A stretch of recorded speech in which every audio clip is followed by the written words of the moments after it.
Hello everyone, welcome back to my channel টুকটাক kitchen. আমি আজকে আপনাদের দেখাবো ডালপুরির রেসিপি।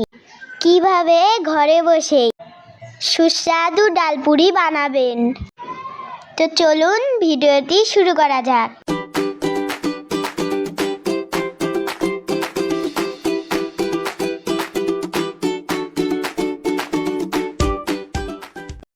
এর জন্য প্রথমে আমি নিয়ে নিচ্ছি মেজারমেন্ট কাপের 2 কাপ ময়দা। তারপর এখন দিয়ে দিচ্ছি 1 চামচ পরিমাণ লবণ, আর দিয়ে দিচ্ছি 3 চামচ পরিমাণ রান্নার সয়াবিন তেল। এবার হাত দিয়ে খুব ভালোভাবে তেল এবং ময়দাটি ভালোভাবে মিশিয়ে নিতে হবে, আর এই কাজটি অবশ্যই হাতের সাহায্যে করতে হবে। তারপর দেখবেন অনেকটা বেডগ্রামের মতন হয়ে গেছে, তখন বুঝবেন এটি হয়ে গেছে। এবার নর্মাল পানি দিয়ে একটি ডো তৈরি করতে হবে। একবারে পানিটা না দিয়ে অল্প অল্প করে পানিটা দিয়ে ডো তৈরি করতে হবে। এখন আমি ডোটা তৈরি করে নেব। এখন আমার ডোটা তৈরি হয়ে গেছে। এবার আমি একটি পরিষ্কার কাপড় দিয়ে এটাকে ঢেকে রাখবো 30 মিনিটের জন্য। চুলায় আমি একটি হাঁড়ি বসিয়ে নিয়েছি। এবার এর মধ্যে দিয়ে দেব 1/2 কাপ পরিমাণ মসুরের ডাল। এখন এর মধ্যে আমি দিয়ে নিচ্ছি মেজারমেন্ট কাপের 1 কাপ পানি। এই ডালটা যতটুকু নেবেন তার থেকে একটু পানি বেশি দিবেন। এর মধ্যে এখন দিয়ে নিচ্ছি 1 চামচ পরিমাণ রসুন কুচি। এখন দিয়ে দিচ্ছি 1/4 চা চামচ হলুদ, আর এর মধ্যে দিয়ে নিচ্ছি 1 চা চামচ পরিমাণ কাঁচামরিচ কুচি। তারপর এখন এই সবগুলোকে একটু মিশিয়ে নিচ্ছি। মিশিয়ে নেওয়ার পরে চুলার জালটা আমি ধরিয়ে দিচ্ছি। যখন ডালটি ফুটিয়ে উঠবে তখন চুলার আঁচটা একটু মিডিয়াম করে দিতে হবে।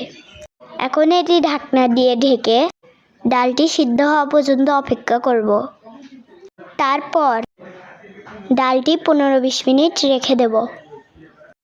15-20 মিনিট হয়ে গেছে। এখন আমি ঢাকনাটি খুলে ফেলবো। তো এখন দেখতেই পারতেছেন ডালটি অনেক সুন্দরভাবে সিদ্ধ হয়ে গিয়েছে। তারপর এই ডালটি একটু নাড়াচাড়া করে নেব। তো হালকা মিডিয়াম আছে আমি সিদ্ধ করে নিয়েছি। এখন আমি দেব 1/2 চামচ পরিমাণ জিরার গুঁড়ো, আর দেব স্বাদ মতো লবণ। এখন সুন্দর করে সবকিছু নাড়াচাড়া করে নেব। তো দেখতেই পারতেছেন আমার ডালটি হয়ে গেছে। যখন ডালটি ঝরঝরা হয়ে যাবে তখন আমি চুলা থেকে নেমে নেব। তো দেখতেই পাচ্ছেন ইতিমধ্যে ঝরঝরা হয়েই গেছে। এখন আমি নামিয়ে নেব।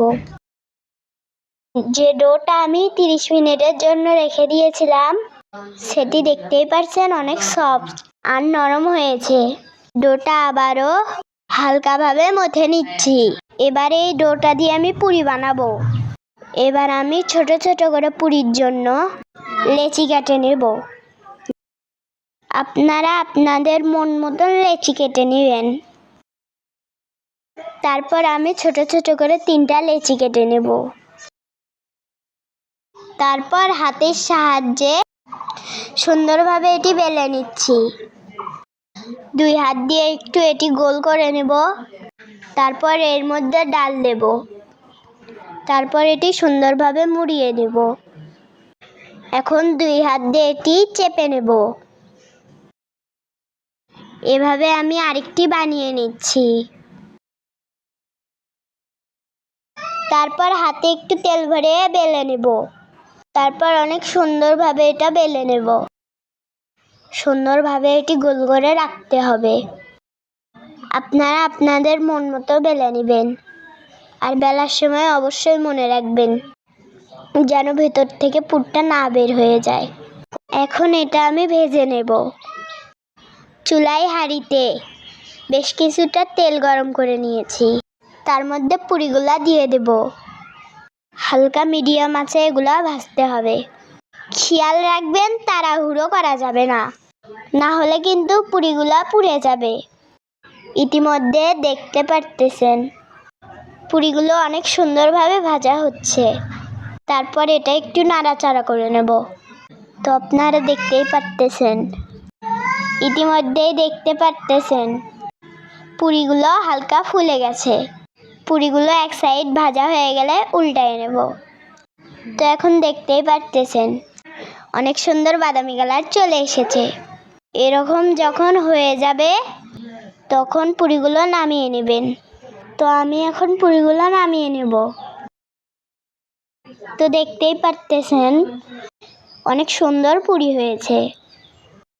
ভিডিওটি ভালো লাগলে একটি লাইক আর একটি সাবস্ক্রাইব আর পাশে থাকা বেল আইকনটি বাজিয়ে দেবেন।